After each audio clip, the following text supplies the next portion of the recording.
Did you know we have a thriving global community of like-minded ancestral home cooks and homesteaders? Every day on our Discord forum, we are discussing what we're cooking, what we're growing, what we're thinking about, what our latest struggles are, and supporting each other to fully embrace this beautiful lifestyle. As a patron member, you can also choose to access an extra private podcast feed, which includes monthly intimate chats where Andrea and I talk in depth about what's happening in our lives and kitchens. There are over 90 recordings waiting for you there right now. In addition, we've got a massive collection of inspiring and helpful downloads for you, including many recipes and videos. And once a month, you'll get to visit with myself, Andrea, and the community as we come together live and in person. Visit ancestralkitchenpodcast.com for all the details on how to join us. Come, be part of our world and change yours. Fat is one of the cornerstones of ancestral eating. But getting hold of good animal fat is not easy and can be eye-wateringly expensive. Making it at home, as Andrea and I do, you can cut your costs incredibly and also feel sure of the provenance and processing. This episode will talk you through everything you need to know about rendering fat. We'll explain the different types of fats, their names, their properties, and how you can use them. We'll then demystify the ways you can render fat in your kitchen, no matter what equipment you have, giving you step-by-step instructions. We'll clarify how you'll know your fat is done, what to do with the leftovers, how to clean up, the many different ways you can store your fat, and how to know if it's gone bad. This episode is peppered with real questions from real ancestral cooks about fat rendering. Thank you to every supporter who sent in their query.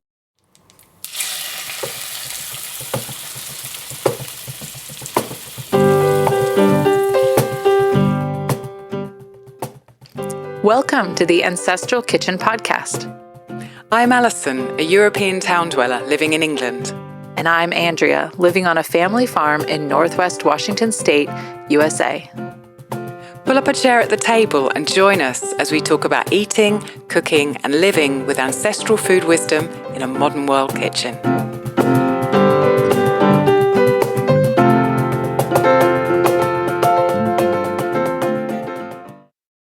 Good morning, Alison. How are you? Hey, I'm good, thank you. Good afternoon from a very, is it still winter, England? Is it? I want spring to come. Yes, it is. Okay, it's weird. It's been raining here for about a month. Oh, yeah, I understand that. Subtext of that is, I miss Italy. Where's the Italian sun gone? Because it used to come out even in like January and February. And then you were like, oh, quick, sun, get outside. This is wonderful. Yeah. And I was even and then you had to get back in for the summer. I was getting the Italian sun through you. I feel like, yeah. I now you're getting feel English the rain. absence of that sun. Yeah. Because I didn't realize how much I saw of it until I wasn't seeing it through your camera. But exactly. It's okay. I think as I've alluded to before, I did watch your Boza course like 16 times. So just to get the light, just to see the Italian light on literally. I was my like, table. Look at that sun. But it's okay. You know, we're enjoying our boggy. You know, the Romans hated Britain, right? Like they felt. Yeah. They brought oats and then they went home. They're like, never mind. It's too moldy. We went for a walk yesterday and literally I was like, oh, slip. Slip. Yeah. We were falling over all over the place. I warn people when they come out here. I just tell them, you know, do not wear white pants and wear boots with tread. And then just be prepared to slip. It is just grassy and muddy and slick. And we're on a hill. So down we go. We were trying to go up a hill. Gabriel at one point said, I don't think we can do it, Mum. I think we have to go back and find another way. Look at us progress over here, just trying to get home. How are you? Sorry. Well, no, I'm good. I'm good. How you are. I'm feeling pretty good because I've had a decent breakfast and what all. So let's start out by me asking you what you had for lunch, because I know you probably had something interesting, but I actually don't know what it was. I actually did have something interesting. I had something which I'm calling lumpy tums. And lumpy tums, as in tummy and lumpy, None of those words make sense to me. No, well, there's actually another title for it, which is a bit more rude, which I'm not going to say. It's just something that's been in one of the oat books, like one-line mention. In Yorkshire, they also had this other way of making porridge, which they called lumpy tums. And the previous name was that was the what? That's what that's what it's called. That's what it's called in some parts of Yorkshire, and another part of, I think in Lancashire, it was called some other word, which I'm not going to say. Oh boy. Anyway, so porridge was usually prized for being free of lumps and really smooth, and lumpy tums is like the opposite. The point is to make lumps. Oh. So I've been playing around with the idea and thinking, I wonder how they made that. What about this? Try this. And then we tried it and I was like, that's got to have some other things in it. So I've made it into not a breakfast dish, into a lunch dish, which both of my boys absolutely love. So it's oatmeal, like Scottish oats, which you call a bit thinner than Scottish oats, you'd have to blitz them up in the coffee grinder for a second or two. And then using water, I'll form them into little balls, like maybe half the size of gnocchi. So they're like oat gnocchi in a way, but they're smaller. So you are literally making... Well, I'm not really making balls because it's really simple, my version is anyway, which is you just pour the water in and make a big ball, and then you just break it up and it sort of breaks up into little kind of small balls, but they're not spherical by any stretch of the imagination. Wow. They're kind of lumpy.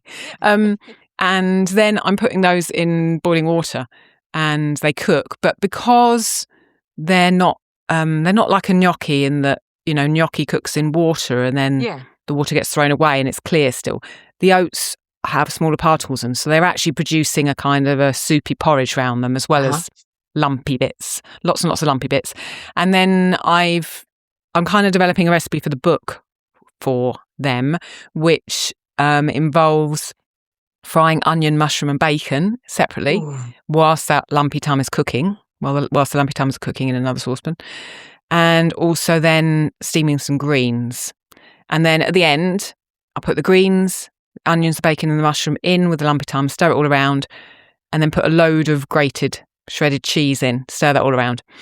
And you end up with one dish which is kind of like a cross between a gnocchi in that it's got that kind of lumpy feel to it, but perhaps a carbonara because it's got a really cheesy, creamy onion, and we've got bacon and mushroom in there, a bit salty from the bacon and mushroom. And then to finish it off as a main dish, I'm putting greens in it, so some steamed kale. So it's one dish, kind of seems a bit like a pasta dish, that it's very, very unctuous and creamy and cheesy and lovely, but it's like little lumps of oat and all the extras around it. That's what we have for lunch. Amazing. I mean, anybody who has children maybe I should just say anybody who has children. Anybody who has children with kind of sensory awareness has heard about it if there's lumps in their porridge. But I do remember as a kid, actually, my mom made this stuff called cream of wheat. I think it's kind of like grits with wheat. Yeah. And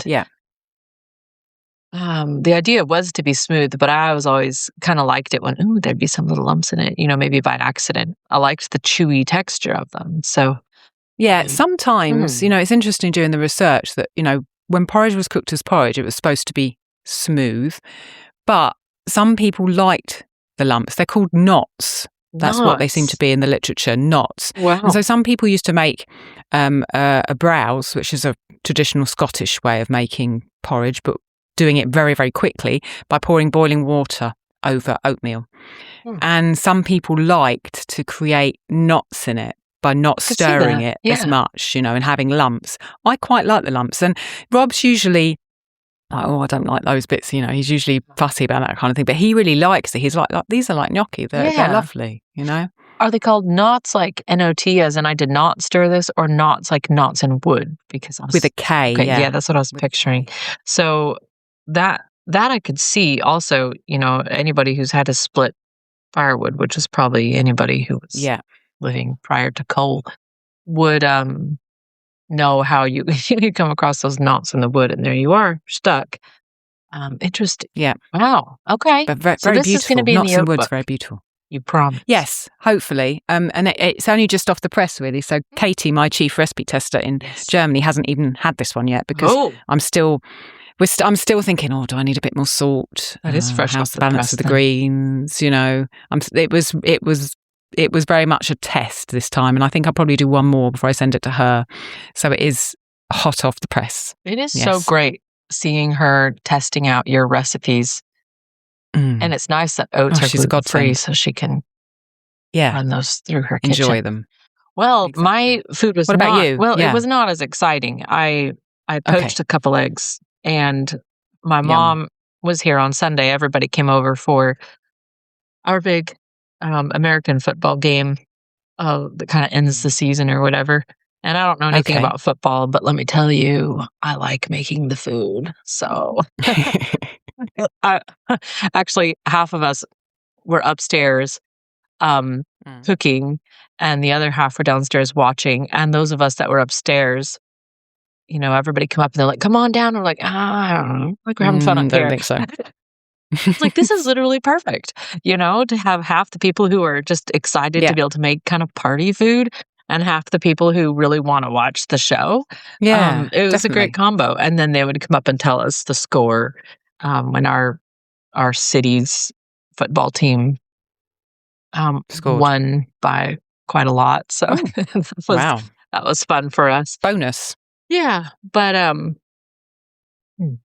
anyways, I'll post about what I made in the Discord because it's a lot to go through on here. But Gary really wanted chips and he really wanted dip, which is probably a pretty straightforward proposition if you're going to a grocery store. But I'm insisting to not go to a grocery store, so that means I had to come up with a lot. And because I was insisting on not going to the grocery store, I had to also, I couldn't mix cheese or something. I had to make the cheese. So it became a procedure that took me 2 weeks to get everything ready. But it was just really fun. It's not something you do all the time, but fun for the season. Yeah, and definitely. All that being said, my mom was here on Sunday, and one thing she brought was some cheese to go on some of the things that we had made. It wasn't in any of the dishes that I prepared, but she brought cheese to go with the tacos. And so there was a little bit left this morning, and I sprinkled some on my poached eggs. And then my brother-in-law and sister had got us this black salt for Christmas. I don't know if you've seen it before, but salt is black. It's interesting. Is that like the Russian black salt that is in Dara Goldstein's book Beyond the North Wind that I've made twice? Yeah, I don't know. In a cast iron pan, and we had to hold it out the window in the big window in Italy because it was smoking so much. Is that the same thing or not? I'm just picturing, in Life is Beautiful, it's like, Maria, la chiave! And she throws the key out the window. I'm not picturing, listen, what would be in sale? And then she's throwing salt out the window. Oh, man. Yeah, I don't know. I don't know if it's the same. It's like, no idea. It was sort of burnt sourdough rye bread this was mixed with salt, and then it's got all the charcoal and stuff in it that's supposed to be detoxing and good for you. I don't know. I guess I'd have to look at it. I know we read the label and talked about it, but honestly, I don't remember. So anyways, it was good and it looked interesting. And I had a latte with, I guess, milk and coffee, and then I have a giant cup of tea here. So, but I also have a review from Hannah about our first cookbook that we came out with, Meals at the Ancestral Hearth. So, surprisingly, some people who listen to the podcast and also family members of mine are like, "What? There's a cookbook?" So I thought I'd read this review just to remind everybody, yes, there is a cookbook. And a lot of what you and I talk about is in the cookbook just because we said, let's kind of look around our life and pick some of our most used recipes. So Hannah said, very much enjoying these recipes. They make intimidating processes like working with organ meats and fermenting very accessible. We loved the cookies and the heart and are looking forward to trying more recipes. Well, thank you, Hannah. Wow. That was very nice. Yeah. And that's a nice review. We just put out a new cookbook, which is all about pork. And beautiful cookbook. I know. Delicious cookbook. A lot of listeners contributed to it. It was just going to start out to be like a booklet, and then it just grew and grew and grew. So it turned into a whole book, as long as any of our other books we've ever put out.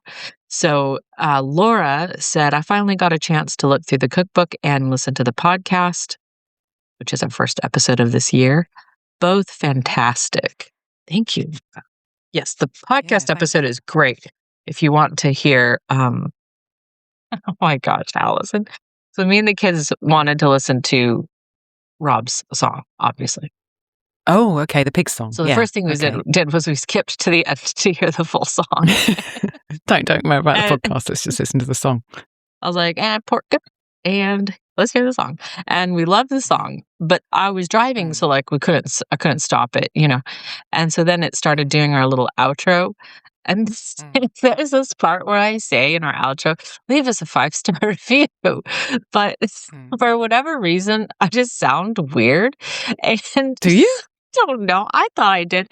And now me and the kids can't stop saying it to each other. The kids walk up to me, leave us a 5-star review. We can't stop saying it. So anyways, we're entertained. So don't ever listen to yourself. That's the answer to that. Don't ever listen to anything you've ever recorded. So it cracks me up though, because now like I hand Jacob something and he goes, leave us a 5-star review. Yes. Leave us a 5-star review, guys. It really helps. But also, it Allison, does, indeed. Thank you for the idea. You made a bundle and then you told Rob to put the bundle in the shop, which is how things happen for us. And so you can get all 3 of our cookbooks. So the Meals at the Ancestral Hearth, the Spelt book, and the Pork book for $30, which is $6 off if you bought them individually. So we will put that link in the show notes so you can go. Yeah, the link is in the show notes. Like if you're not even listening to this episode, if you remember it in the future, it's in all of the show notes. So you can get that link for the 3 books in there. The Pork book has its own special little link. So you go to ancestralkitchenpodcast.com/pork and you'll go straight to the Pork cookbook. I hope the Pork book feels special. Yeah, yes, it does. Allison, speaking of pork, actually, that's a great lead-in to what we are talking about today. Do you want to introduce our topic? So this episode's been on the table, as it were, for, I don't know, maybe a year and a half. I thought we must do an episode on this. And finally, we're getting around to it. We get a lot of questions, through all of our channels on the Discord forum, particularly about rendering fat. I think that's because the process can seem intimidating. I remember when I first started rendering fat years back now, I was just like, how do I do this? How do I know it's done? What's going on here? And so this episode is here to help you realise that it's not, and to give you more ideas if you're already doing it and kind of more guidance. So we'll talk about why you'd want to render fat. We will go through in detail how to render fat. And along the way, we will talk about what you can do with that fat, what we do with that fat, what our listeners and supporters do with the fat. And we will also answer questions that I put a call out for into our supporter community. And we got some really good questions back. Lots about how do I know if it's off? How do I know if it's done? All those kind of icky questions that, when you've only done it a few times, you're not quite sure about. So we'll cover those too. Before we start that, let's go to an ad break. Are you already making Boza, the probiotic millet drink, in your home kitchen? Yeah, Boza what? If you've listened to some of our earliest episodes, you have probably heard me ask Allison about 15 times how to pronounce this word. Boza is an ancient Turkish beverage made of fermented millet. It is gluten-free, lectin-free, and dairy-free. It is rich in probiotics and minerals and is one of the richest food sources of magnesium. And best of all, extremely economical to make. The process is easy, repeatable, and simple. Allison's course, Boza, the probiotic millet drink, filmed in her sunny Italian kitchen, was an incredible way for me to learn as she walked me through step by step the process for making this drink and how to keep it on nonstop repeat in my own kitchen. Go to ancestralkitchen.com/BOZA to purchase the class and start making your Boza today. Okay, so let's start with why render fat at home. Firstly, saturated fat is traditional and healthy. all of our episodes. If you go back, we've got another episode way back in the annals on fat, and virtually every episode somewhere we mention lard or tallow. And so it's a wonderful fat to have in your kitchen that's versatile. We will talk about the many ways we use it. If you try and buy previously rendered animal fats on the market, they are available. They are so expensive. And I've not bought these fats myself for a very long time, but I have recently seen tallow at the farmer's market that I go to. And I looked at the price tag, and I was like, that it's a shock when I know how much it costs me to make fat at home. And, that person who's made that fat's put a lot of time and effort into it and, paid for the stall and made the jars and made it all sanitized and lovely. And so you can understand why they're charging for it, but you can do that at home for far less money. I wanted to give a couple of examples because I looked up online the price of tallow and lard.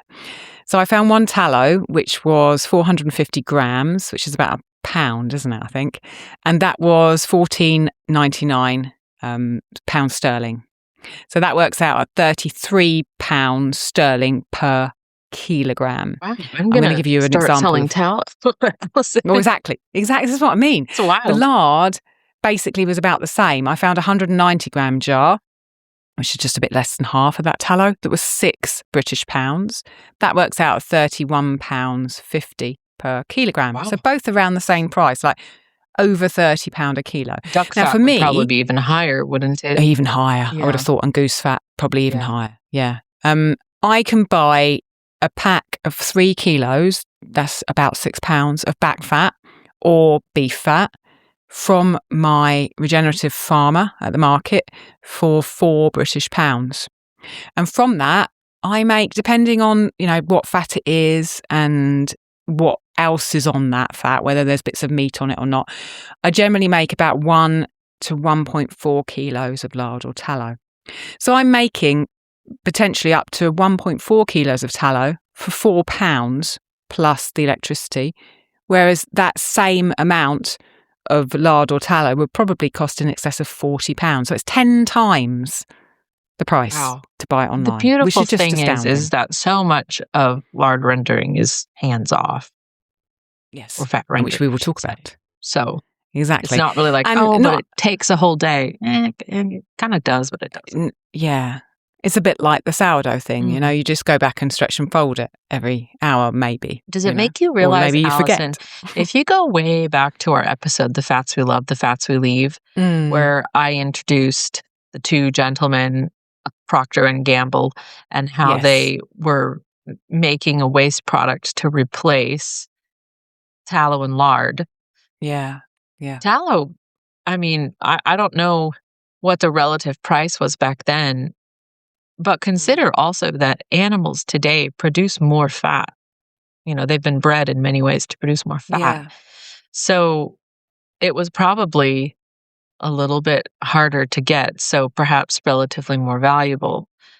So, I mean, they wanted a cheap product and they got one.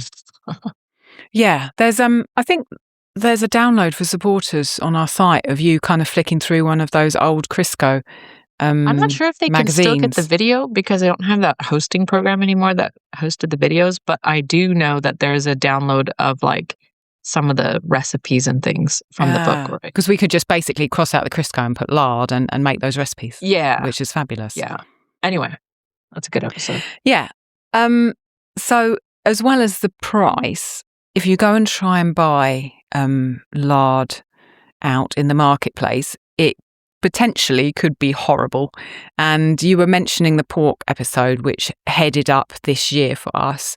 I recount in there an experience that we had in this family when Gabriel tried some shop-bought lard and was not pleased at all. So if you haven't listened to that, go back and listen to that episode just to hear that. Pork lard that you buy in the store is often hydrogenated to increase its shelf life. And we all know that hydrogenation of fats is not a good thing these days. So, not only are you paying more, but potentially you're paying for something that's horrible. And as I said earlier, cooking with lard or tallow or other rendered fats like the goose fat or the duck fat you mentioned, Andrew, is an absolute joy. I mean, I just love doing it in my kitchen for pastries, for roast potatoes, for frying, in breads, all over the place. Yep. So that's why. I just wanted to touch briefly on what you can do with it, and we will talk about this as we go through the episode. But basically, you can just eat it. So we spread bread with lard. We also, tallow's generally harder than lard, so it's more difficult to spread. But the way that we get it on bread, because obviously it's great to have fat with bread, is we melt tallow in a frying pan and fry the bread. So very often if we're having bread with our main meal, we will literally melt some tallow, fry the bread, and the bread goes crispy with all the tallow on it. You can cook with both the fats. You can make them into spreads. You can bake with them. You can grease dishes with them. And you can make cosmetics with them. And Bridget, who is a community member, when we brought this topic up on the Discord forum, she said that she makes a whipped tallow balm cream, but that someone had just given her a lard balm and she hadn't even thought about that as a possibility. So you can use both. I know that there are quite a few tallow balms on the market, but you can use lard in cosmetics. I had a little jar of tallow in the kitchen a couple weeks ago, and I was just, I don't know, sometimes I just do things without thinking. And I just took our immersion blender and I was like, what if I just, and I just jammed it down in the jar and vroom, and it instantly turned into this fluffy, spreadable. I've never tried the whipped thing. Neither did I. What do I know? Anyways, this is what happens when you do things without thinking about it. And then I had this jar of fluffy tallow, and I thought, like, is it going to melt? Is it going to, you know what I mean? Kind of like sink back into itself. I literally left it on the counter and just used it out of the jar until it was gone for a couple days. It was a small jar and it never unfluffed. It never went hard. I was like, what? Wait a minute. Instantly spreadable tallow. So it was amazing. What state was it in when you jammed your immersion blender in there? Let's see. It must have been, I'm pretty sure it came off of like a pot of bones that I was cooking. And so it wasn't hot. Okay. I was throwing together dinner for Gary as he was heading out the door, and I was thinking, like, what could I throw on this? What could I put in that? And I don't even know really why I did it, but whatever. Sometimes that leads to the best things. The jar, and I was like, well, anyways, that's a thought. I only ever heard of whipped tallow in the context of, putting on your face or something. But I thought, well, this is really, you could spread it on bread or whatever. Oh, I might have to try that. Yeah. I think we've already got tons of tallow in the freezer. Maybe the next time. I did want to say that through the winter, sometimes Gabriel's lips get quite dry, and mine too. We just keep a piece of tallow in a little bowl by the door, and then he just rubs it on his lips. Yeah. And because we wet rendered it, it's really, he doesn't smell of beef at all. I haven't mixed anything in it for him to put it on his lips. He just puts it on his lips as it is. The other thing I wanted to say about cosmetics was that in my research for the Oat Book, I'm doing a lot of work on the British Newspaper Archives, which is like an online collection of thousands of newspapers going back hundreds and hundreds of years. And very often when I've been looking up, searching for oats or searching for some word that is some dish, I've come across little recipes for lard cold creams and lard kind of injury protecting creams and that kind of thing. So it was normal, a few generations back in this country for sure, to just make a cream out of lard. And people are always shocked that you can do things with tallow and lard. And that is exactly why, because I didn't grow up with tallow and lard. It wasn't part of my childhood. But if you see, if you want to know, well, what do you guys use tallow and lard for? Anywhere a recipe would normally call for vegetable oil, salad oil, Crisco, butter. Oftentimes one of these things comes into the picture. Sometimes you might use olive oil, but that is just so rare for me to have olive oil on hand. But I make salad dressing out of lard. Just emulsify it with, all the other things that I want to put in it. And there you go. I don't have salad oil or whatever. I don't even know what that is. And do you do it from lard you've had on the counter, or has your lard been in the fridge when you do that?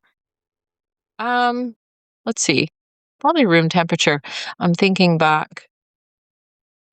My procedures are not very precise because they're usually rotated around diaper changing schedule. But what would probably happen is I'd put the ingredients on the counter and then I'd end up coming back to it an hour later. So so it's gone soft. More or less, it's going to be on the counter. Yeah. I've never made salad dressing with lard, but I remember we had a conversation. You probably don't remember, about, I don't know, 5 years ago or something, about someone who there was that craze of having butter trays where you mix butter with herbs and that, and then you spread it out on a tray, and then you put crudités around it and that kind of thing. And we were like, we could do this with lard. Have we done it? No. Mix all these garlic and we never. Of course, we haven't done. Yes, we could. How many things come into that category? 2 million. Give us 5 more years. Okay. Okay. So let's move on with the episode. Let's talk about the different types of fats that you can use, and specifically what you need to ask for, because I think there's some confusion around this. So starting first of all with pork, you can get pork back fat, which is from the back of a pig. And that's the standard generally for lard. You can also get leaf fat from a pig. Now that is the fat that surrounds the kidneys, and traditionally it's considered better. I'm not sure whether I have experienced it being particularly better, but traditionally it is, especially for pastry. You can also get caul fat, which is the fat that's around the other organs, and it's like a membrane. So you stretch it out; it's kind of stretchy, and it's you can see through bits of it. Now, traditionally, that's used in faggots in the UK, which are very similar to fagottelli, which it is also used for in Italy. But that can also be rendered into lard. Okay. Andrea, you had something you wanted to say here about a conversation you had on Discord, I think, which Molly is useful. had mentioned, and this does dovetail in with my own experience, that her pork farmer, when she asked for leaf fat, said, yes, you can buy leaf fat. I sell it. It's more expensive. But also you can use any of the lard from my pigs as leaf lard in pastries, etc. And Molly said she's had no problem with it. And this... it does confirm what I have seen, which is that, so we've bought pigs from a variety of different friends, and they've been different breeds, and then we've raised pigs ourselves, which were considered a lard breed, Menglitza. And then we were given some pork when our neighbors moved recently, and it was from pastured pig. All these pigs have been pastured. However, I will say the lard was different from different pigs. And the lard from our lard pigs was, it is pure, pristine, snow white. And so what Molly was sharing was that the pigs make the lard differently. And it's not just like, oh, this pig has, what I thought a lard pig was just like, oh, a pig has more fat on it versus a pig with less fat. But that fat is actually being made a little bit differently in the pig. And I was not aware of that. So also, if anybody knows more about this, I'm very curious to learn more about this detail. It seems kind of elusive to learn much about, and maybe an obscure category of fat. But if you do know more breeds and how the fat is being put away, do let us know. But I would say maybe if you've run into lard and you thought you didn't like it, well, if you thought you didn't like it, you didn't like it. And there might be better lard out there, because the lard that we got from this local pastured pig, it's darker in color and it has like a stronger taste. And we used it in muffins, to replace butter, as I usually do. And I regretted doing that and wished I had used our own lard, because the flavor came through rather strongly. Gosh, okay. And the kids didn't care for it. They ate them, but they didn't care for it as much. But so, just think about different types of apples or tomatoes, and there's different types of pork, and the lard could taste different. So, maybe if the lard is a little different than you expected, it might not be that you did a poor job rendering it. It might just be it was a different type of pig. So you could always ask a farmer, if these, how's the lard from these pigs? They might not know, but could be worth asking. I think this is a fascinating topic, and we will probably touch on it a bit again later on, because, I've made ridiculous amounts of lard. Yeah. And also I've had lard vary incredibly. And, I have moved around a lot. So, I've made lard from this country, I've made lard from Italy, and from different farmers, different parts of Italy, different farmers in this country.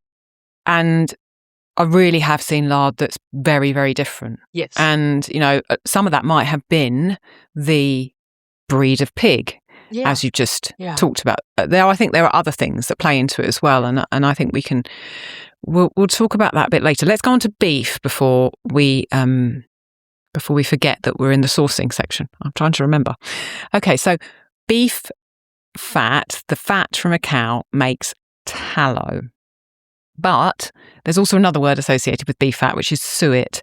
And people often get confused, and I include myself in that. I was going to say people ago. as I in didn't me. understand. Yeah, people as in me often get confused. And we had a supporter question around this, which was, I don't understand the difference between suet and tallow. So suet is raw. It's the hard fat found around the kidneys and loins of cattle or sheep. Whereas tallow is that fat or any fat from a cow, so not necessarily from the kidneys or the loins, after it has been rendered. Suet I did not know that.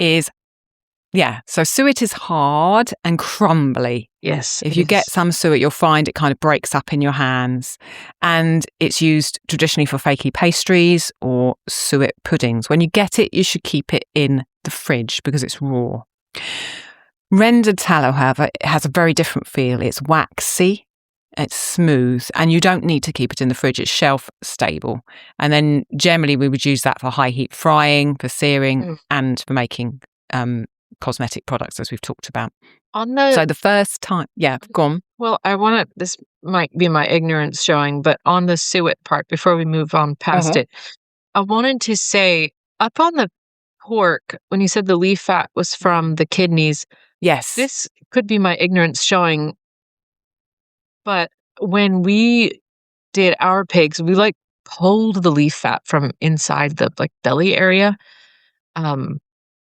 Not the stomach, but the belly. And it came out often like a long, crumbly strip. Okay. And I don't remember it being around the kidneys, but maybe the kidneys were at the end of it or something. At the other end, not the belly end. Yeah. Yeah, I'm just trying to think where in a pig. I guess it kind of would be towards the end. But this could just be me showing. So again, I'm not a few pigs I've butchered. I'm not a butcher there. So a few breeds. Yeah. But so I don't know that. But I will say on the suet, that is a difficult piece to work with sometimes because you're trying to crumble it away. And if you've ever done those science experiments or whatever, or school projects where there's hack away the clay and find the pyramid inside or whatever. Yeah. It feels like the that gem. Because there's all kinds of glands and the kidneys and stuff in there. So you're kind of hacking away and finding them and pulling them out as you go. But I did not realize that suet had to remain raw. So now I'm thinking of all the suet that I rendered. Well, that's exactly what I'm going to say next. It's tallow, basically. Okay. So the first time I made a Christmas pudding, traditionally Christmas pudding's made with suet. Right. And I thought, but this is just raw fat. I can't put this in my Christmas pudding. And so I rendered it, just like you basically said. And I ended up with a waxy, smooth, shelf-stable fat because that's what happens if you rendered suet. But I needn't have done that because traditionally suet was just crumbled up and used in Christmas puddings or other steamed puddings and sausages as it was without actually having been rendered. Well, that explains and then I learned. My confusing conversation with Francine then, where everybody was like, do you render your suet? And I was like, yeah, why wouldn't you? And she was like, what? Yeah, that's not suet. So hopefully we've cleared that up. Okay. There's a couple of other sources of animal fat that I want to cover. Firstly, lamb. So there is a similar situation with lamb, and you can make tallow with the fat from lamb. It has a stronger flavour, but it's very good. Right. And Andrea, I'm wondering, have you ever tried lamb tallow? Have you ever made it? Because you have some sheep, don't you? Yeah, if it goes if the week goes according to plan, some friends are coming up and we're butchering 4 sheep this weekend. But I don't really know if they'll have much fat because we don't feed them grains or anything, and they just roam around the property and eat grass on their own. So, and it's winter, so. And we'll report back. Yeah, and let us know whether they do have any fat. Yeah, that would be nice to know. Chicken as well, chicken fat, which we all love, is called schmaltz, and that comes from the skin and the fat under it. And you can actually render it separately. You know, if you go online, you'll find recipes for how to render it. You put it in water. It's like a wet method. But generally, I've never done that with chicken fat. I've just enjoyed the chicken fat when I cook a chicken. I mean, I actually, when I do chicken broth, I often just throw in like all kind of chicken fat. Like I'll hold it back and throw it in the broth so that it renders itself in the top. Okay. So I guess it is a wet rendering, but you know, it's in broth. And then I ladle it off the top into jars, and then it's, you know, liquid gold in the fridge because it'll have thyme and sage and salt. All the flavorings. Oh, yeah. So good. Yeah, wonderful. Kim, who is a supporter, when she heard that we were doing this episode, she said, I can't wait. It's such a great topic. She asked, I'd like ideas for finding budget-friendly fat. It is so expensive around here. We got half a cow recently and they gave us very little fat, even though I specifically asked for it. She went and got me an extra bag when I looked disappointed. I think, personally, Kim, I would say that person who you bought that from, that half a cow, is probably not used to people asking her for the fat. And so, you know, you asked for some fat and she's like, oh, they obviously only want a tiny bit. What comes with building a relationship with farmers is that you keep saying, I want more fat. Well, and the butcher. Fat, and then they get used to it. I don't know if she was picking it up from the butcher or might have been the butcher. Yeah. The person, but the farmer. But yeah, you be that person who asks, because honestly, 9.5 times out of 10, if they handed you that giant bag, what people say is, what am I going to do with all of this? And then as a farmer, you're like, well, I'm so glad that's all getting thrown away. So yeah, it comes down to the relationship. We can't machine our way out of this. We have to. Yeah, but that's such a bummer that she didn't get very much. Yeah, I think keep going with it, Kim. Yeah. You know, go back there again, and hopefully next time she'll know that you do want more, and so she'll give you the extra all bag. The time. So you know, if somebody else doesn't want it, and I always offer the farmer, and I say, I'll pay for it. Like I'll buy it. You know, you don't have to just give it to me. So, you know, if you say somebody else is getting a cow butchered, and if they don't want the fat, I'll take it. Yeah, I'll buy it from you. Mm-hmm. Yeah. Yeah. Okay. Let's go to an ad break and we will come back with how to render fat. Milling your own grain is all well and good until you learn it takes several hours leaning over a heavy stone quern just to produce enough flour for a few pancakes. Well, we say no to that. Enter Mockmill, the modern and ancestral way of stone grinding your grain without an entire village of sisters at your beck and call. Learn about grinding your own grain and using it for baking by visiting ancestralkitchenpodcast.com/milling to read our Guide to Milling Your Own Flour. You will learn about surprising savings and health benefits from home grinding and why Allison has so heartily recommended the Mockmill. Wait, Mockmill does not give referral links. They simply look to see what website a customer traveled from when purchasing their Mockmill and then give a generous referral to us in your name. If you are investing in a Mockmill, please visit ancestralkitchenpodcast.com/milling to shop, and the referral does not cost you a thing. If a family member is purchasing a Mockmill for you, after you promise to make them loaves of bread for the rest of their life in gratitude, then make sure they click ancestralkitchenpodcast.com/milling and travel directly to the Mockmill link provided there to make their purchase. We are thankful for you remembering us when you shop, and we will raise a piece of toast in your honor. Okay, so let's talk about the details of the actual process for rendering fat. So, when I was interviewed with Hilda for the Weston A. Price Foundation podcast, I think we talked about this in the pork episode. Hilda said, you know, it's kind of intimidating to say the word rendering. Why don't we just call it melting? I agree. And, you know, this is what it is. It's just melting that solid fat to get liquid fat. I think I've said before, if you've ever cooked bacon, you've rendered fat because you probably poured fat off of that. Well, there you were. You just also, you ate the cracklings, Yeah, yum. So it all involves basically melting it out. It is best to do it in bulk because it takes time and effort and there's cleaning up involved. I agree. It is also best to chop it up. That can take quite a lot of time and take quite a toll on fingers. So if you can... Yeah, well, exactly. If you can, get Rob over and just put him with a sharp knife and a chopping board and give him something to listen to. I was going to say, then you got to read something. You have to read some Sherlock Holmes or something to him. Anyway, you could mince it. If you get a mincer, as long as your fat isn't too squidgy or kind of dirty with bits of the muscle meat still on it, you can mince it.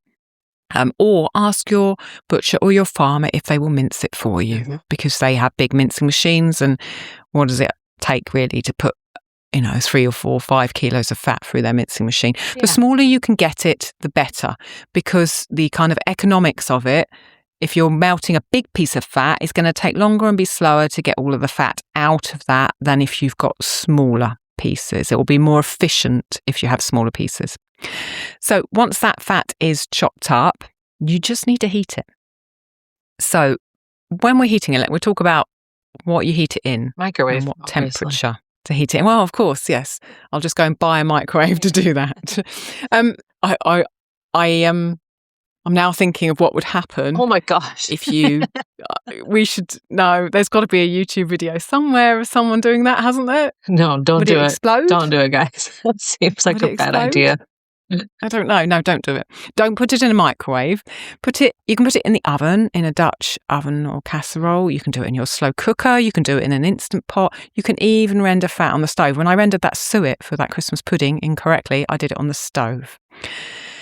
Temperature-wise, I don't think I've ever done it in the oven. You haven't done it on the stove?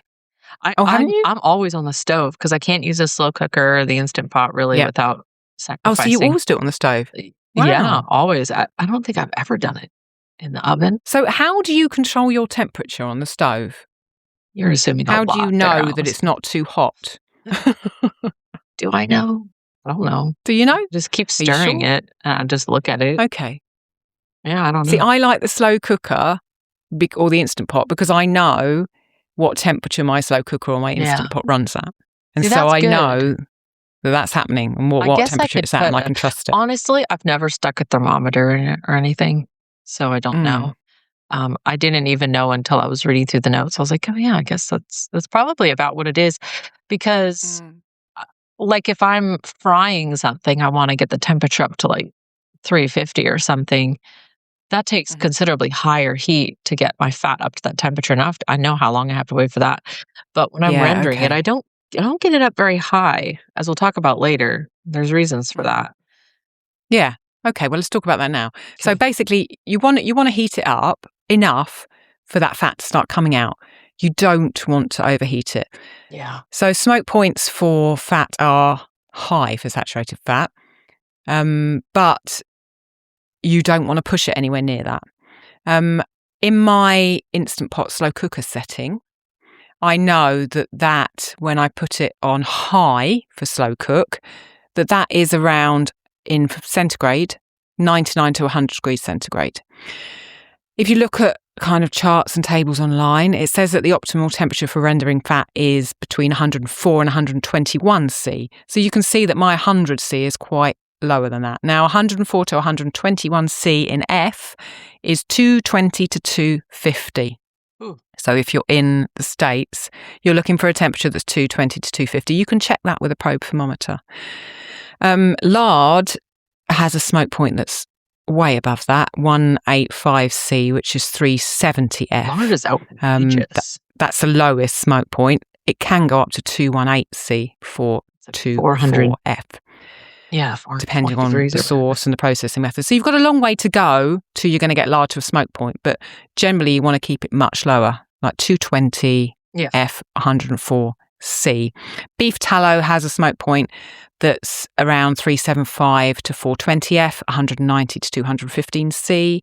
So again, you can see with that, if you keep it in those low ranges, even if you're not sure, I mean, you'll be able to kind of see. Andrea, I saw that you said you heard once that if you see it browning and you hear it crackling, then it's too hot. Yep. So if you don't have a thermometer or you don't have a device in which you can easily know what temperature it is, you can watch it. And once you've done it 2 or 3 times, you'll be like, oh, that's a bit too high. I can see it's starting to, crackling, or that's not quite high enough because it's taking me forever to get a tiny bit of fat out.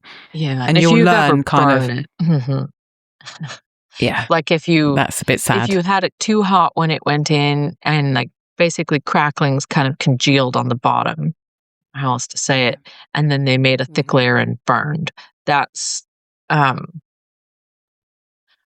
obviously don't know anybody who's ever done that, but of course not. Because somebody else I'm sure has done it. And I don't know anybody who's ever tried to use that lard afterwards. I'm sure it must just taste terrible. It's not usable, guys. Don't eat it.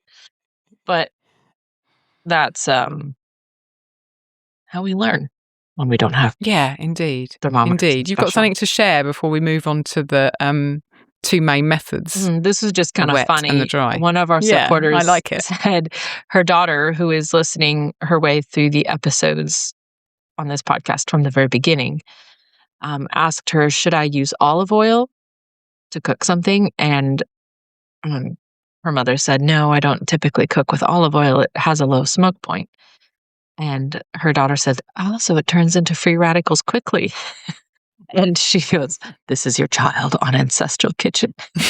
Yes. That was funny. Yes, I love that. Thank you for sharing. Olive oil, in my mind, is only ever for raw. I don't want to cook my olive oil if I can help it. Yeah, there's a whole another issue, a whole other kind of episode we could do on that, because some people say it's fine, but let's not get into that now. I mean, just taste-wise, I want to be able to taste it. You're right. You want to taste it. I completely understand that. So let's talk about the 2 main methods. There's a wet method and the dry method. Mm-hmm. And we get loads of questions on what these different methods. And so you and I just are opposite in what we gravitate towards. So yes, we probably has to do with our equipment. Yeah. That's good for this podcast because we both bring expertise to the table. We could fight on air, Alison. That would be awesome. Oh, exactly. We could do a contest, which is the best way. Okay, so there's the wet method. The fat in your freezer, that's the best way. Yeah, you do it. So there's the wet method. Now, people choose to wet render their fat because they say it gets rid of more impurities. It's also less time consuming as there are fewer stages involved. Mm-hmm. I would say it's better if you want to keep that fat at room temperature because potentially it gets rid of more impurities. It's also better if you want less flavour in the fat, again, because of that getting rid of impurities. So if you're making cosmetics with your tallow or your lard, you might want to consider wet rendering rather than the other one, which we'll get to in a minute, which is dry.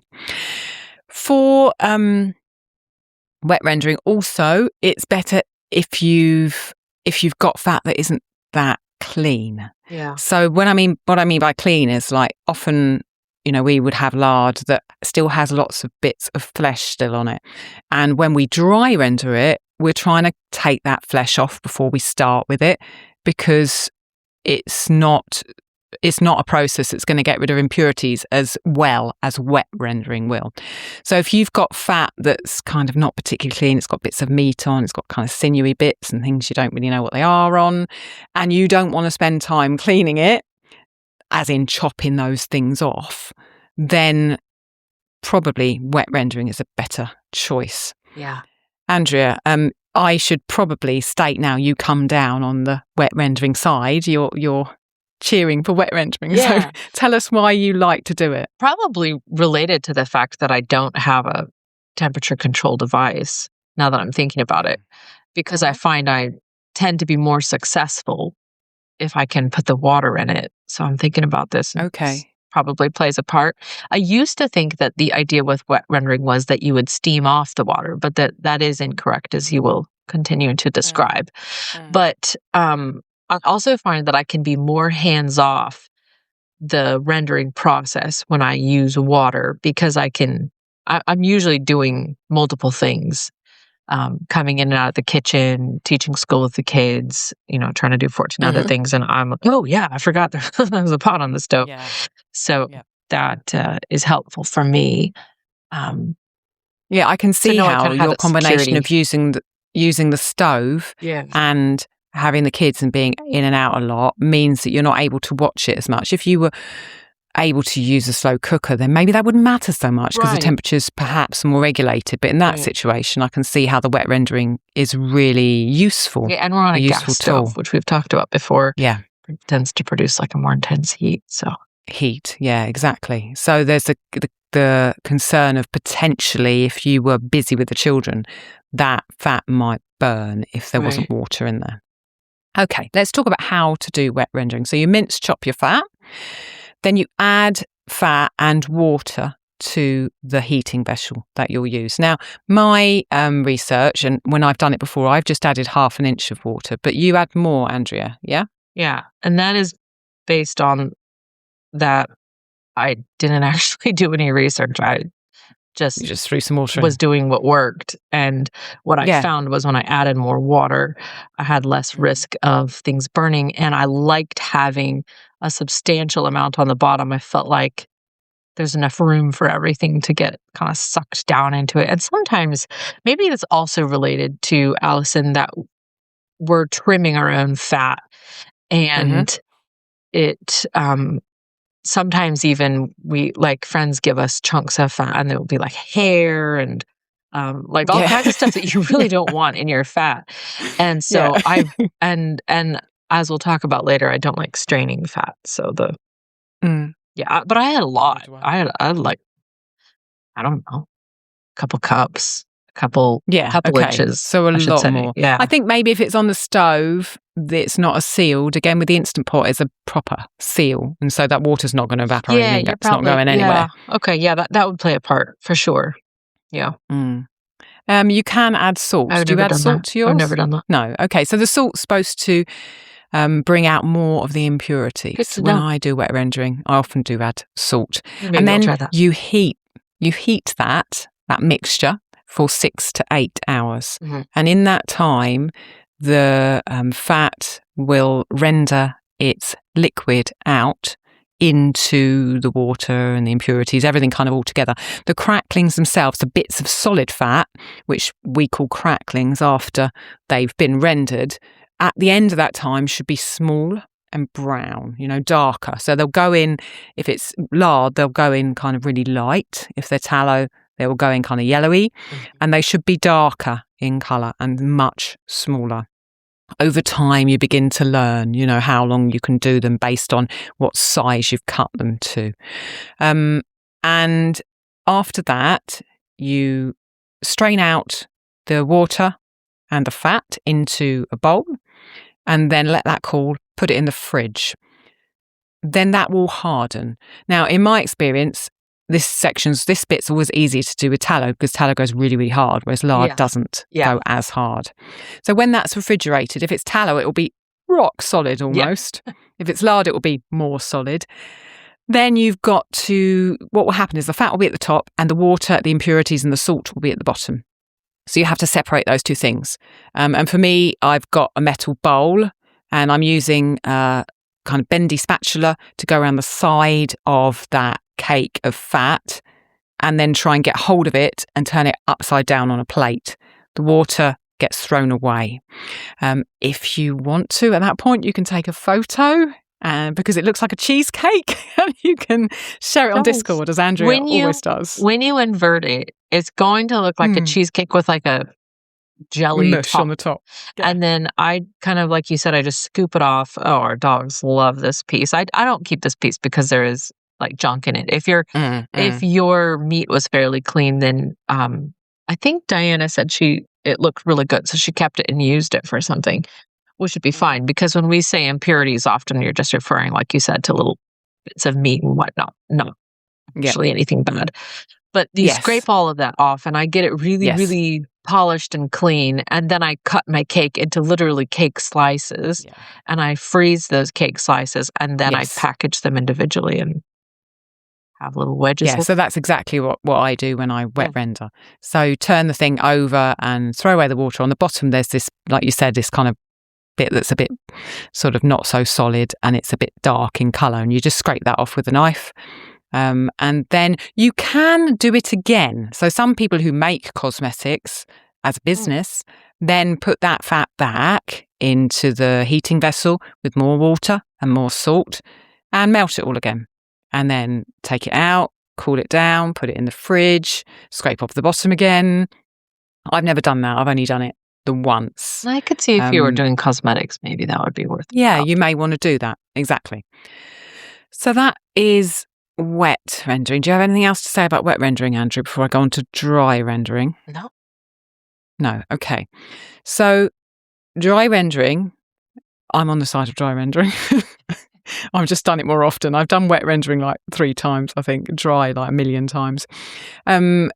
I think it's simpler because there are less stages. You don't have to refrigerate it and do this scraping thing. You can strain it if you want to get rid of kind of random bits that are in this.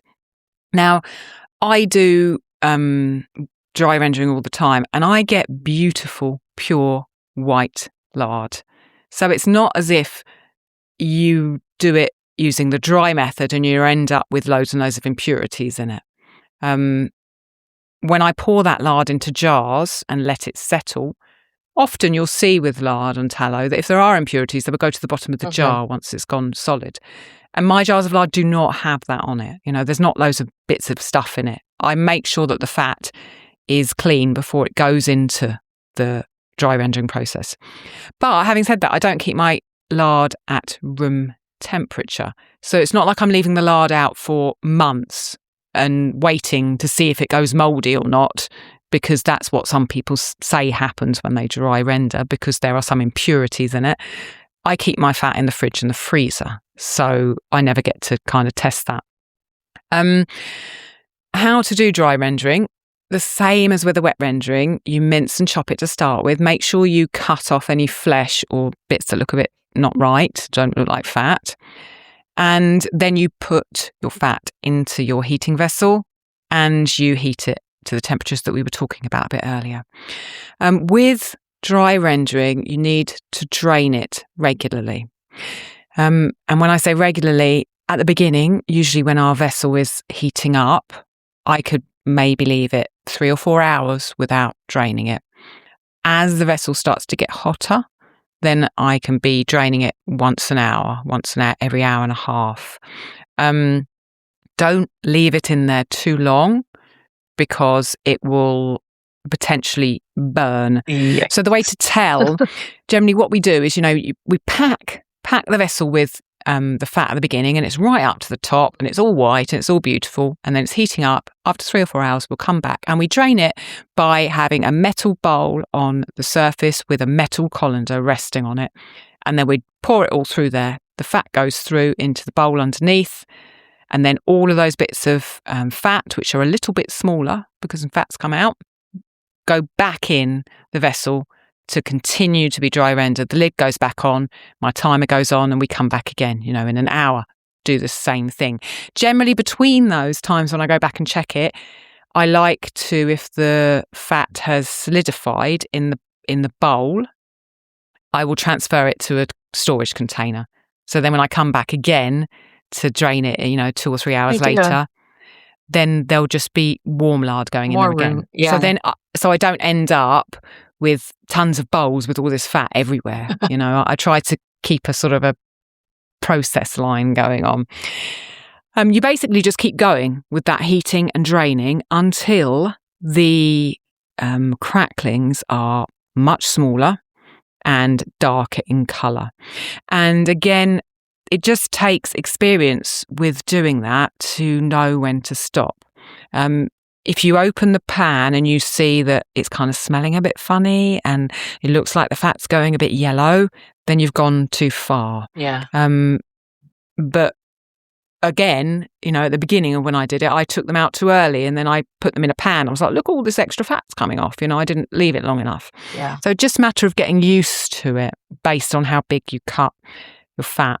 Have you ever sieved your fat that comes out of dry rendering, Andrea? Yeah, I have. I usually do. And I've also tried pouring it through like multiple mesh strainers at a time, layered, with the very bottom one having muslin in it. Okay, proper. Yes, you get it very, very, very clean that way. This sometimes related to the aforementioned bits of things, but also sometimes just because I'm like, let me see how clean I can get this. But honestly, that's a nightmare to clean up. So yeah, and then I end up when we have just this messy fat and stuff that sometimes comes to us in very chaotic bags, then I'm like, I'm just going to wet render this. I'm not even going to struggle with it. Absolutely. That is the way to avoid the complete mess, because I think very early in my fat rendering experience, I used muslin, and it's just, if you wash it in the sink, you're pouring fat down the drain. Nightmare. If you put it in the washing machine, you're going to ruin your washer. So then you're it's just horrible. Boiling it, pouring the water outside. It's ridiculous. So what's important really is get that fat clean before you put it in there. Otherwise, you're going to be left with lard that's got bits in it, which it maybe is fine if you freeze it. It's not going to go mouldy. Or you're going to be left with having to strain it through something, which you don't want to do because it's going to take ages to clear up afterwards. Yeah. That's my advice there. So I have mentioned several times that I use an Instant Pot. I use the slow cooker setting on high for dry rendering my lard. You can pressure cook lard or tallow out. Obviously, you have to add when water. You say the slow cooker setting, is this like the lid is off? I don't know.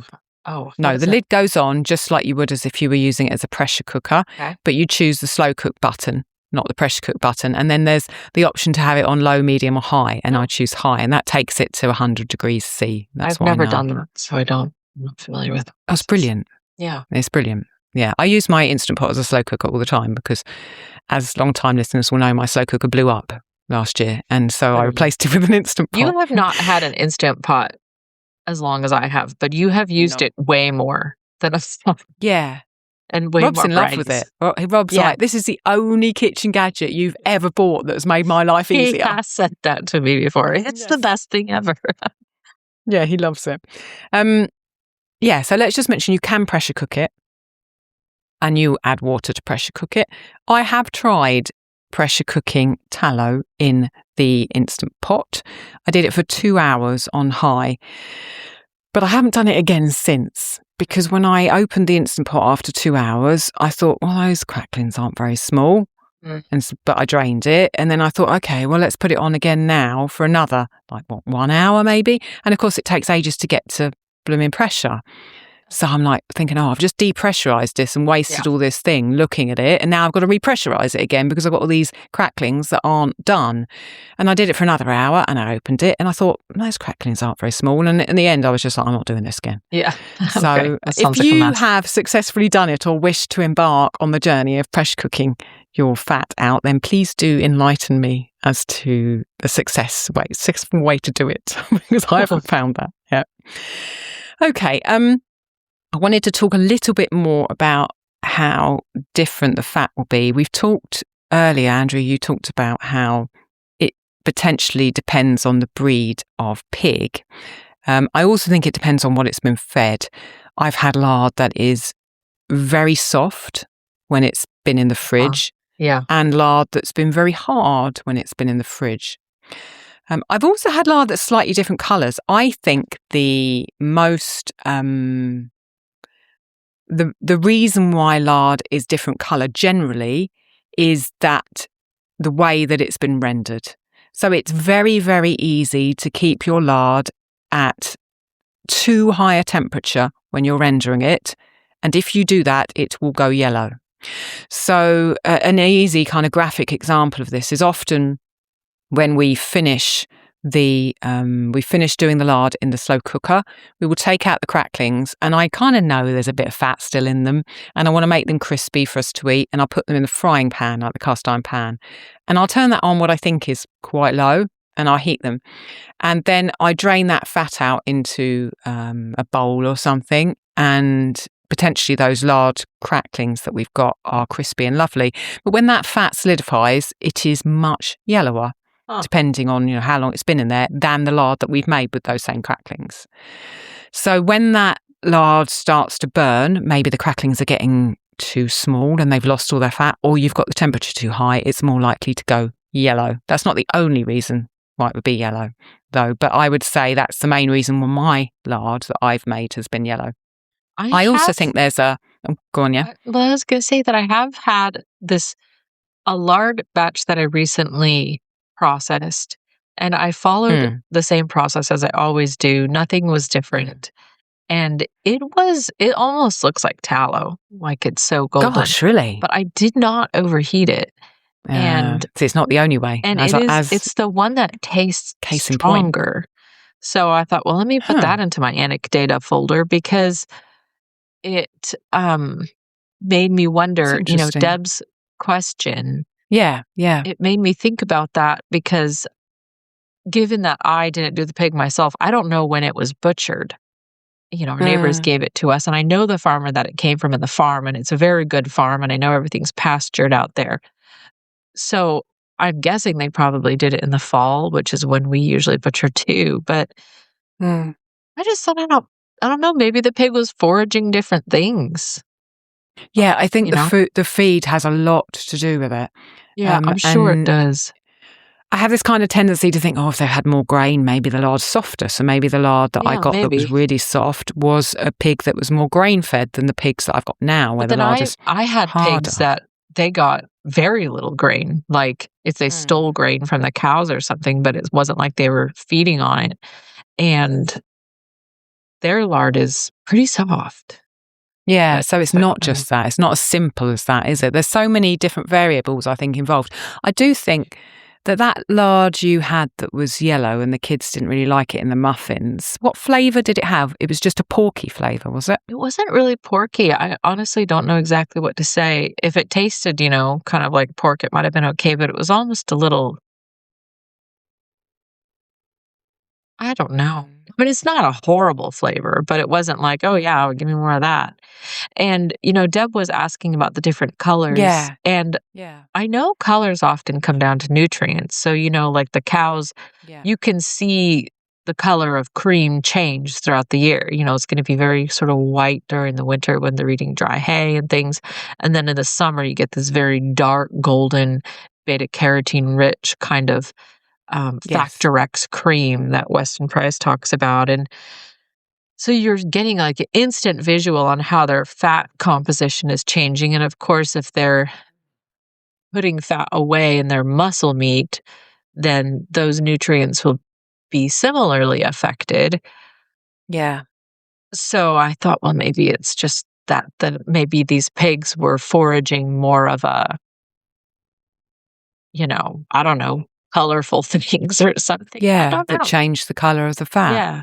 Like you said, there's so many variables. There's the breeding, there's the time of year, there's the rendering methods, there's the food. You need a scientific experiment on it. The amount of sun that they get, like all of that will affect the nutrients. I think with the yellow lard, maybe a way to know whether you've done the rendering kind of optimally is I feel like lard that's been overheated has a smoky taste to it. Yeah, and I do not care for that. So if your lard tastes smoky, it's probably been overheated, I would say. Okay, let's go to an ad break and we'll come back and talk about how to store and how you know if there's problems with your rendering. Are you looking for kitchen inspiration? Perhaps you're fed up with trying to make the recipes you find online suit your family. Would you like to try the dishes that we make in our kitchens every day? Andrea and I have penned 3 cookbooks that are there to support you to make ancestral food come to life in your own home.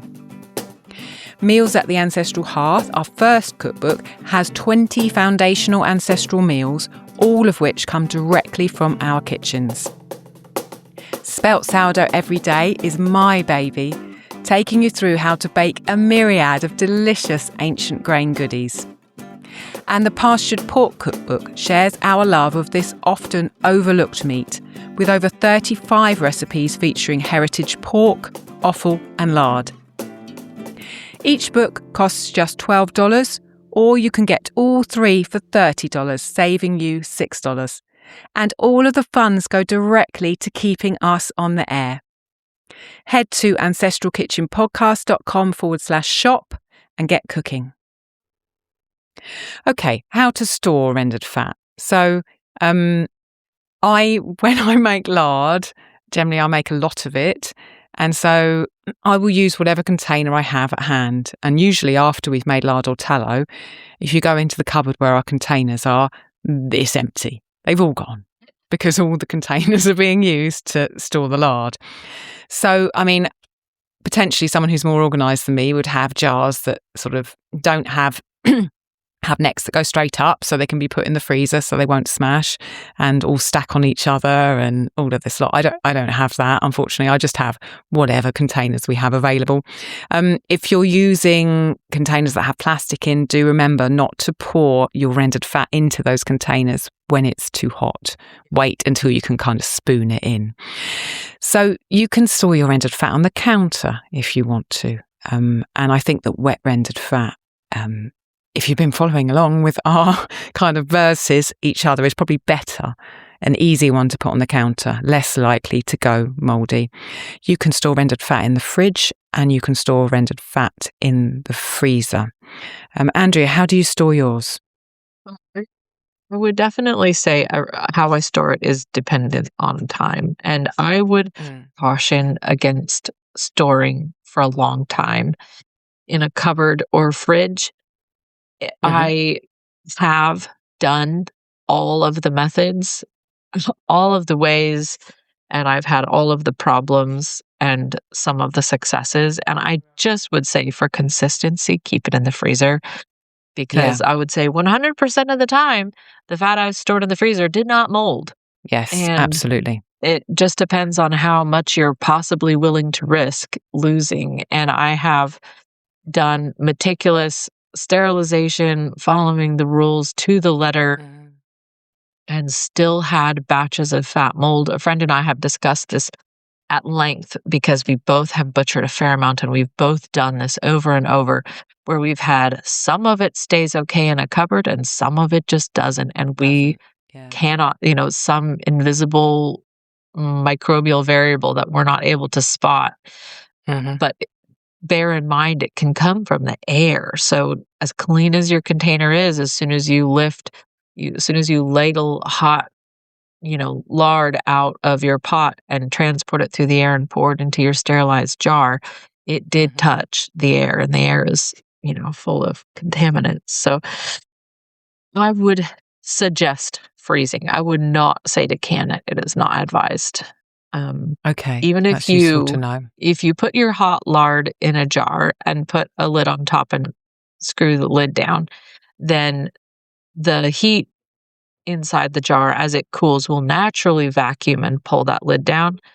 And so people will say, "Oh, look, it's sealed." Okay, that's great. Now you have an anaerobic container of a highly base material with possible microbial contamination.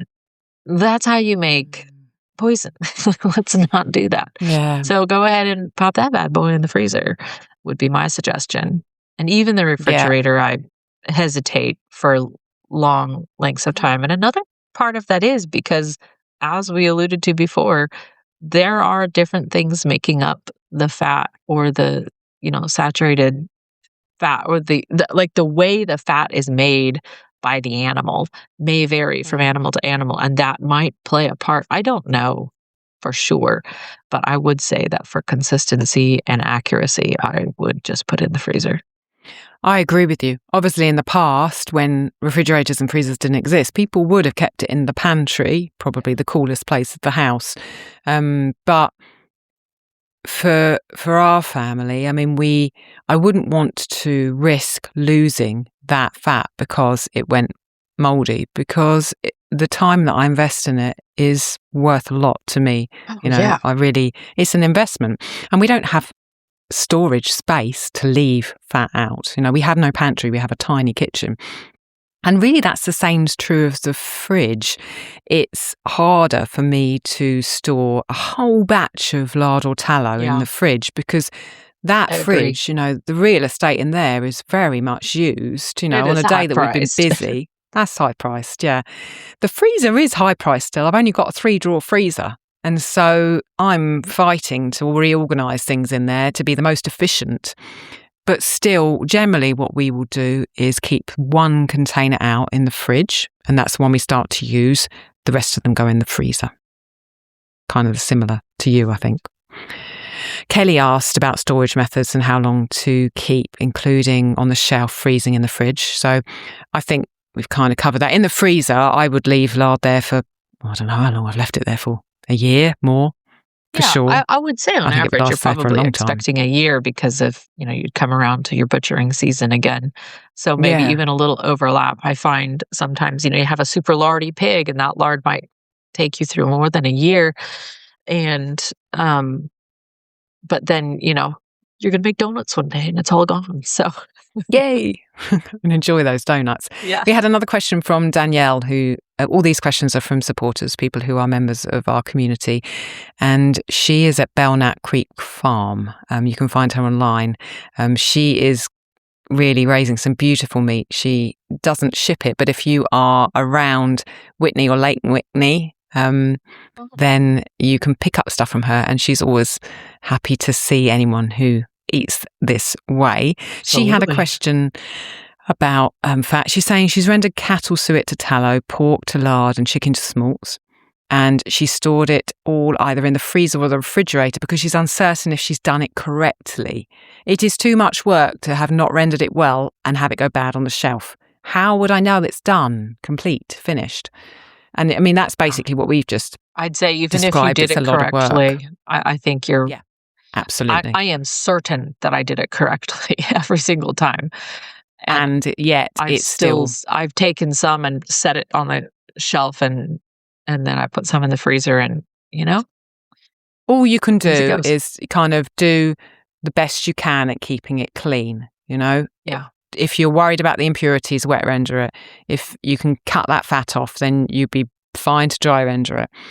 But we have fridges and freezers. And so to avoid that horrible disappointment when you know that it's gone and you're like, oh, will that work? Then just put it in the fridge or the freezer.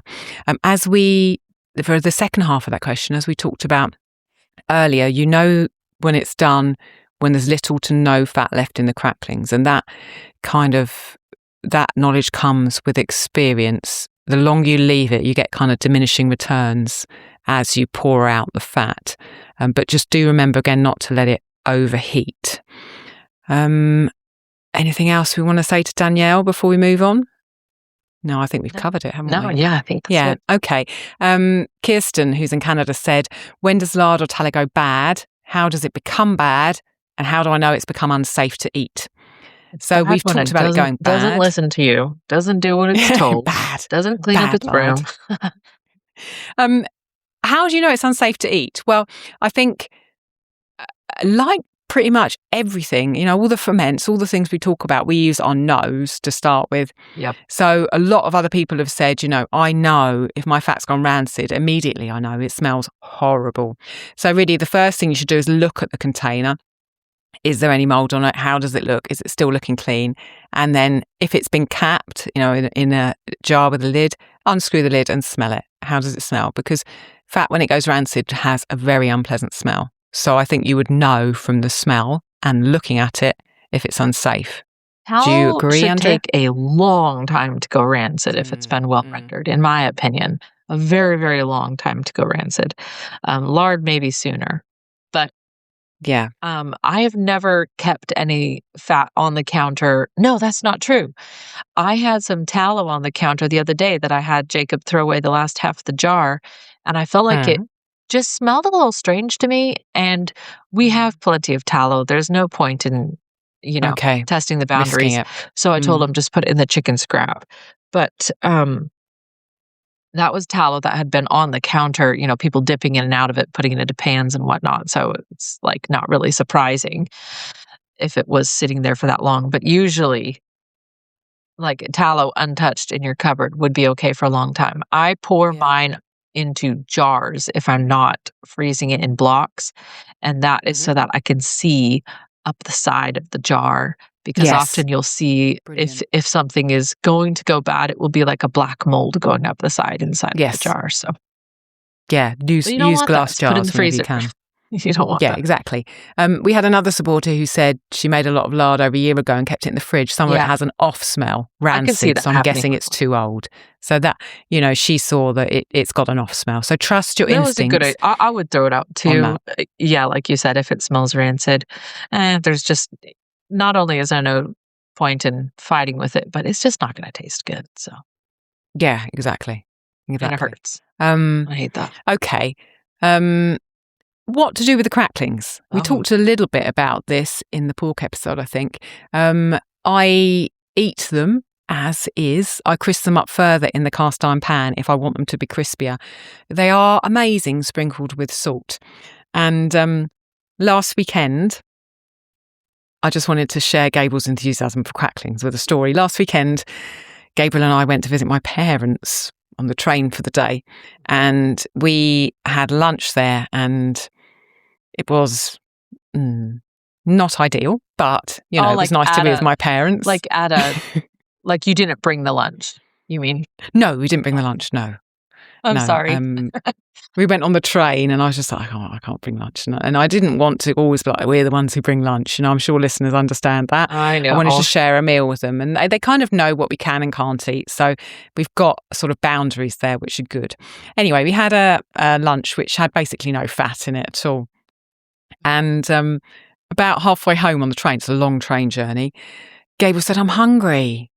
And I said, well, you didn't have any fat for lunch, did you? He had these dodgy kind of rib things that I avoided, and sweet potato and broccoli and sweet potato corn and fat. And yeah, exactly. Well, because my mum said, we pour this vegetable oil over it in the oven. I was like, no, it's all right. We'll have it without fat. Oh, okay. Yeah. Well, I should have just bought a jar of lard, shouldn't I? Then that would have been fine. Have lard, will travel.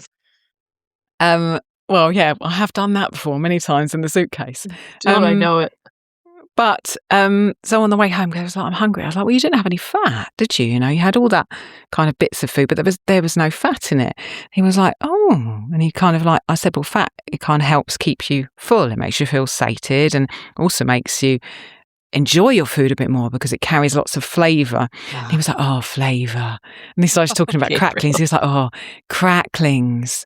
And they've got a bit of salt on them, and you just bite into it, and it's kind of crunchy a bit crunchy resistant on the outside, and then you crunch into it, and the last bit of fat kind of oozes out onto your tongue, and it mixes with the salt.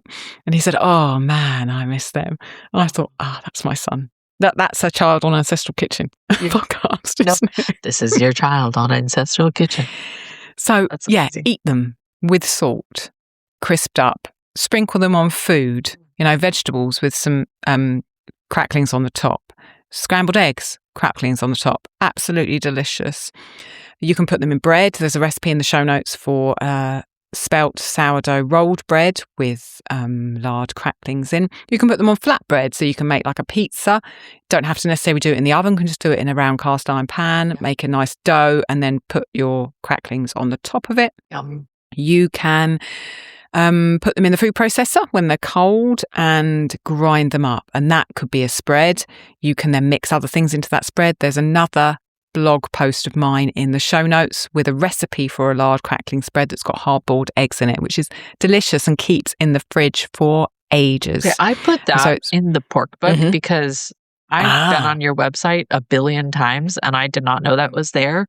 And so I was like, this is going in the pork book because that is that is what I want to do. And I was thinking kind of exactly like what well illustrated by your story with Gabriel. I had thought, well, that's the perfect food to take on the road because you're not going to be hungry 10 minutes after you've eaten it. Yeah, absolutely. You know how it is trying to keep your kids full. We've all tried to keep kids full. And it keeps really well when you're moving as well. It's not something you need to have the cool blocks there and keep it really cold. Falling all over the place. You don't need spoons. Yeah, exactly. Whatnot. Yeah. So that's absolutely delicious. And that spread with just, the lard cracklings whizzed up, you can spread in any laminated dough you're making. Oh, yes. So you can kind of make lovely bake things with it. And then you can just put cracklings into bread that you're making. I put there's so many things anything to I do could with them. find on your website where you talked about using the cracklings and stuff. I think I put in the pork book. Pork book. So some of what is in the pork book we can find on your website. But if you want it printable and all typed out and with American measurements included, then there you go. Brilliant. Thank you. So that's what to do with the cracklings. We kind of touched on what to do with the fat, and I gave you a list earlier on of ways to use it. Andrew, what do you do with your fat? Well, everything you said, and then we also keep like a little pint jar by the stove. I have a tray with salt and whatnot, and I have a brush there, and so then you can just use it to slap onto your cast iron pans real quick. Oh, I see. Okay. I usually keep it a little bit in the fridge so that it's a quick thaw. But anytime you would use butter or Crisco, and oftentimes anytime a recipe would normally call for vegetable oil, it's just out comes the lard. Yeah, exactly. Any time that you're going to use any fat, you can use a home-rendered saturated fat. Fiona had a question. Fiona's a supporter who lives in Wales. No, near Wales. Close to Wales, not Wales. It's beautiful, though. She asked, what can you do with excess lamb fat? And for this one, I talked to Megan, who is another supporter who has a farm where she grows garlic and does wonderful things with garlic called Ori's Farm. I think her URL is Ori's Farm Fresh. Is that right, Andrea? Yeah, I think that's right, yeah. Yeah, okay, you can look her up. She's in the States, and she says she renders it. She said it's got a stronger flavour, slightly more gamey flavour to beef or lard, but she loves it. I actually looked up what to do with the excess lamb fat, and there was something on the list that I've never done before, and I thought, I should mention this because maybe someone's done it. Okay. They said cook rice in it. What? I have never cooked rice in fat. You mean like... Have you ever done that? Like instead of water? Yeah, that's what it seemed to be, instead of water. What? No, never. Would it work? I presume it would do because it's liquid and the rice just absorbs it. So I'm now thinking, you could... That seems like a food you could feed someone who, like, you're trying to heal. You know what I mean? Like a invalid or something, or someone who needs to, a child that needs to grow or something. It's just like the most nourishing thing. Here's a grain cooked in fat. That sounds amazing. If anyone wants to try it, I would love to hear what it tastes like and how you get on with it, because that was a new one on me. Okay, let's talk about cleaning up now, Andrea. There's been some controversy on Discord about the way that you clean up after making fat. So spill the beans, please. Well, apparently this is not something that they're going to teach you in food safety classes. But I am rendering everything in a huge stainless steel pot. And then after I've scraped out all I can, I just set it on the back deck and the dogs come and find it. And they lick anything out. And they clean that thing up real nice, let me tell you. And then I bring it back inside and I scrub it out and run boiling water through it. So it is quite clean when I'm done. But not one drop of our fat is wasted over here, let me tell you. Gosh, that's brilliant. I love it. So the dogs love it too. Yeah, no, I bet they do. JC said, if I'm dry rendering, I use a big cast iron skillet and just leave the residue in it to cook with, which is brilliant. I do have trouble getting fat out of the crock pot without making a mess, so I usually don't use that anymore. So she's using a cast iron skillet, a big one, and dry rendering that and then keeping it in there. That's something that I sometimes do with the cracklings. You've talked about that. I want to coat my cast iron, and there's an opportunity there to use the cracklings in my cast iron and melt them slowly and let that fat just sit on that cast iron cookware for 15 minutes. I have a huge cast iron wok that was gifted to us, and it probably been used for a bit too much tomato when we got it. And we kind of gently nurtured that back to a better state by putting, prioritising the cracklings to go in that cast iron thing after rendering lard. Tilsha said, doing wet rendering doesn't seem to make too much of a mess for me. And I can understand that, based on what you've said, Andrea. One thing I try to do is use my wooden kitchen stuff while rendering. So I stir the fat with my wooden spoon. I just rotate each spoon through it. I also put the fat slab onto a cutting board when I'm taking it out of the pot. So I kind of just leave the fat mess and just clean up the pot and knife. So she's giving her wooden cooking utensils and cooking surfaces a kind of a nourishing layer of fat. That is a good idea. Random fat. I'm going to start doing that with my wooden utensils. I think that's a really good idea. Just kind of stir them and let them basically get their, polish or soak it up. Oily. Yeah, soak it up. Smart. I wanted to explain briefly how we clean up because we are doing dry rendering. So as I said, when we strain it, we pour the contents of the Instant Pot through a metal colander into a metal bowl. And then as that cools down, I spoon it into our storage pots, and then we keep going throughout the day. So at the end of the day, we generally have the Instant Pot, the inside of which is kind of covered with fat. And we have a colander, which is covered with fat, and a silver kind of metal bowl, and then probably a slotted spoon and perhaps a knife. And we always lived in rented accommodation. We don't want to put that fat down the sink because I just don't know what's going to happen. I think even my own house, I wouldn't want to do that.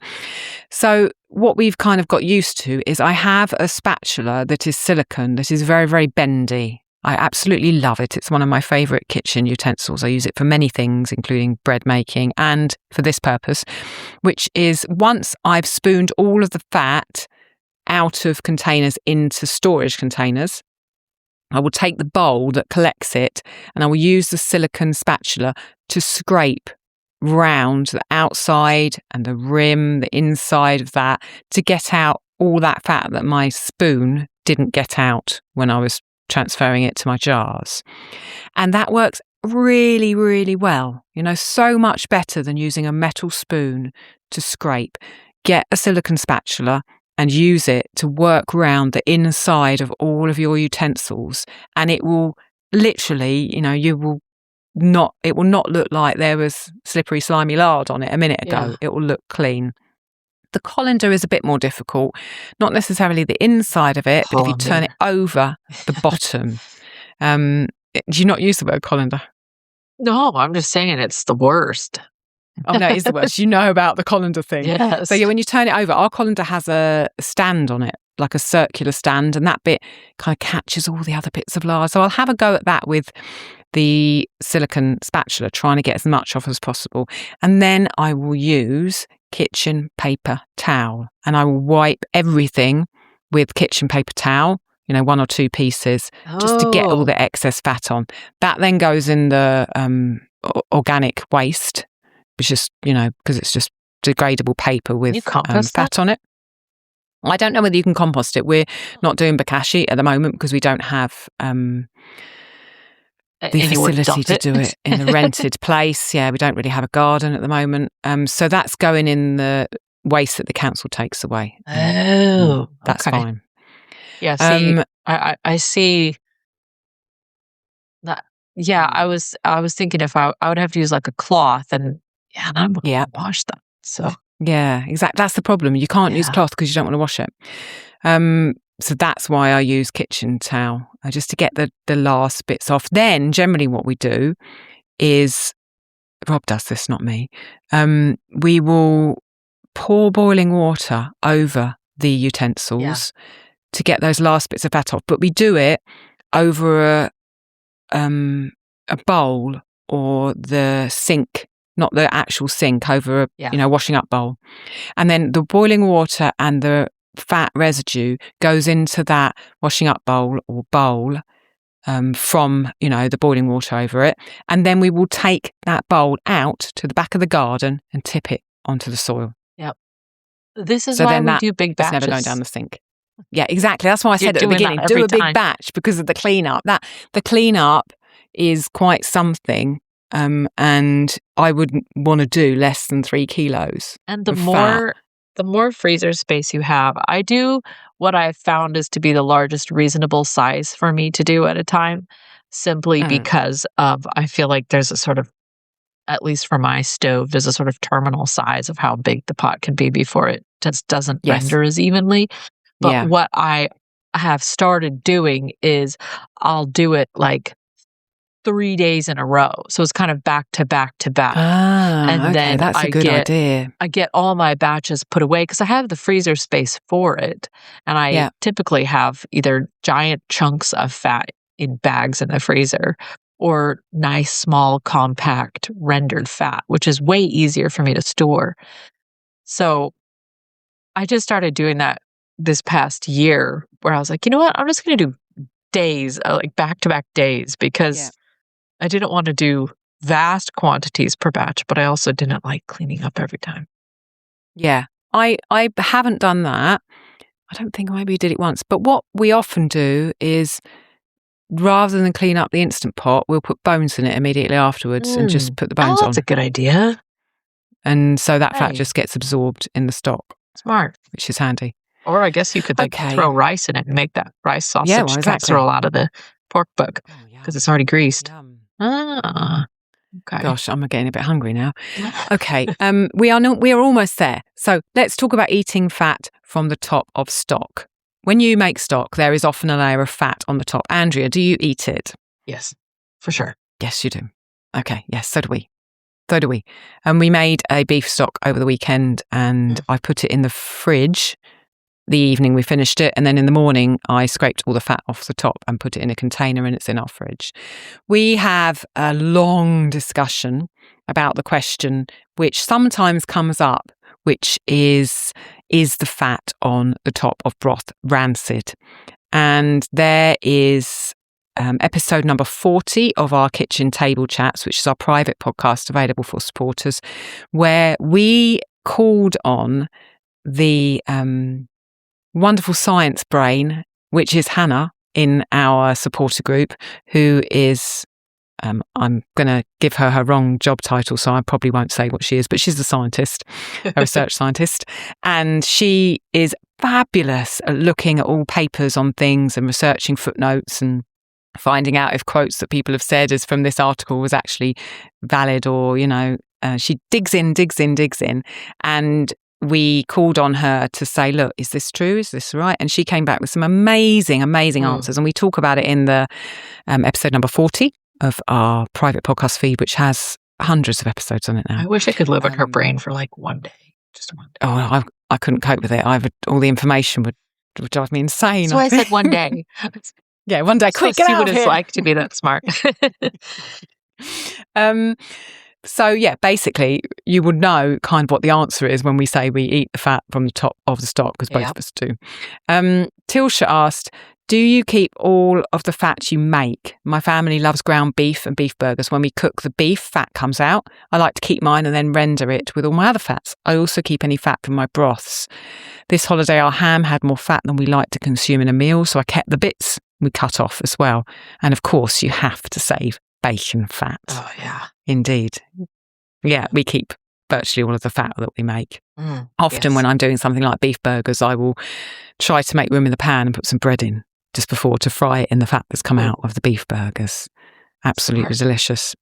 Hannah said, I definitely keep the fat I skim off the top of broth. If it's just a little fat from burgers or meatballs, I generally use it to season my cast iron pans. Great idea. If it's significant, then I do save that fat in a jar and use it to fry eggs. Right now, I'm using a jar of sausage fat to fry our eggs. It's a lovely flavour. Yummy. Yes, I can imagine that. We have lots of Hannahs in the community, and that's a different Hannah to the Science Brain Hannah, but that Hannah's really loved in the community just as much as the other Hannah is. Yeah. I think we only have 2 Hannahs. Maybe we have 3. I can't remember. Okay, we're on the home straight now. The fat from roasting a joint. Andrea, what do you do with the fat when you've roasted some meat? Oh, just the same as I would do with, I guess, any drippings we've kind of referred to. Okay. Use it for toasting your garlic, blooming your spices, sauteing eggs, browning your bones or chicken before roasting, toasting bread, frying eggs, Actually, blooming spices, I've never done that with fat left over from a joint, but that's a great idea because the extra flavour that must go into that, rather than just using a more perhaps neutral oil, would bring another layer of taste. When you to your say it, dish. blooming Yum. spices sounds like a British swear word. Blooming spices. I sound like Eliza Doolittle from that film, don't I? My Fair Lady. Blooming spices. Oh. Okay. I think that might be it, Andrea. Do we want to say anything else? Or obviously we do, because we always do. But is there anything else we want to add to this episode? Save your fat and just hack some up and please do. Melt it. Yeah. And enjoy it, because it's precious and it's beautiful. Definitely. Yeah, and it will keep you full, as Gabriel will tell you. Yeah, exactly. Okay. Thanks so much, Andrea. I'll see you again next time. Thank you, Allison, for a lovely episode. I loved it. Learned a lot. If you'd like to support the podcast, you can join as a patron. Choose from various levels starting at $5. You can see what we offer at ancestralkitchenpodcast.com. While you're there, check out our favourite books, supplements and kitchenware, or give a one-time donation. Leave us a 5-star review on Apple Podcasts. And if you know someone who would love our show, tell them about us. You are helping to bring ancestral food wisdom into modern kitchens, changing the world one plate at a time.